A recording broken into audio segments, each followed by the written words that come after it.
अहम खबर है आवाज़ शेयर कंदासीं। मिठी खां ॻोठ तड़दूस जे रवासियुनि जो ॻोठ मां बेदख़ल करण ख़िलाफ़ एहतजाजी धरणो हयो वियो आहे। ॻोठ तड़दूस जे रहवासियुनि मिठी में मलाणी हाउस अॻियां एहतजाजी धरणो हयो आहे। ॻोठ जे वॾेरनि असांजा घर ड्राहे कूड़ा केस दाख़िल कराया। 4 महीननि खां घरनि खां दरबदर आहियूं, केरु ॿुधण वारो नाहे, इंसाफ़ कयो वञे।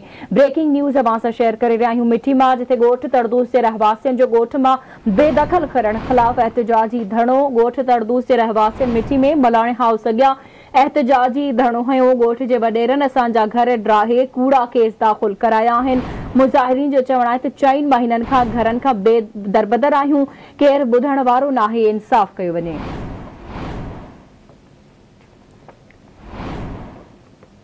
खबर आवाज़ शेयर करे रहिया आहियूं। मिठी खां ॻोठ तड़दूस जे रवासियुनि जो ॻोठ मां बेदख़ल करण ख़िलाफ़ एहतजाजी धरणो हयो वियो आहे।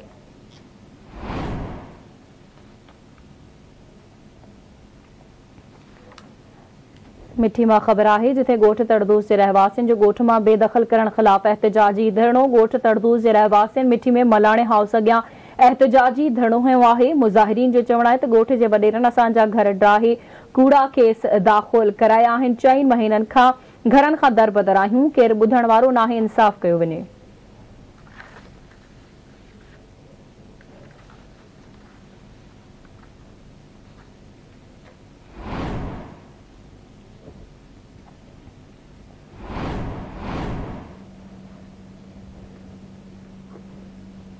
मिठी मां खबर आहे जिथे ॻोठ तड़दूस जे रहवासियुनि जो ॻोठ मां बेदख़ल करण ख़िलाफ़ एहतजाजी धरणो। ॻोठ तड़दूस जे रहवासियुनि मिठी में मलाणे हाउस अॻियां एहतजाजी धरणो हयो आहे। ॻोठ जे वॾेरनि असांजा घर ड्राहे कूड़ा केस दाख़िल कराया आहिनि।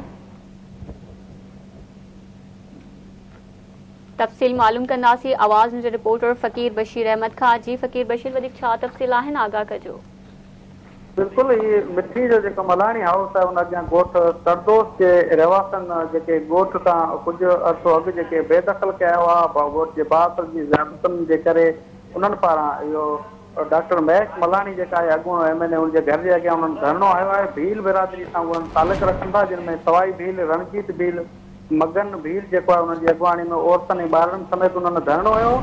ऐं तव्हांखे ॿुधायां त उन्हनि जो चवणो हो त ॻोठ जे वॾेरनि असांजा जेको आहे घर ॾाहे पट करे छॾिया आहिनि, वटि कूड़ा केस दाख़िल कया हुआ। जॾहिं मुज़ाहिरीन जो वधीक चवणो त ॻोठ तड़दोस में वॾेरे अली अकबर रहमो, अतार अहमद ॿियनि असांजे ज़मीननि ते कब्ज़ा करे ॻोठ मां बेदख़ल कयो आहे।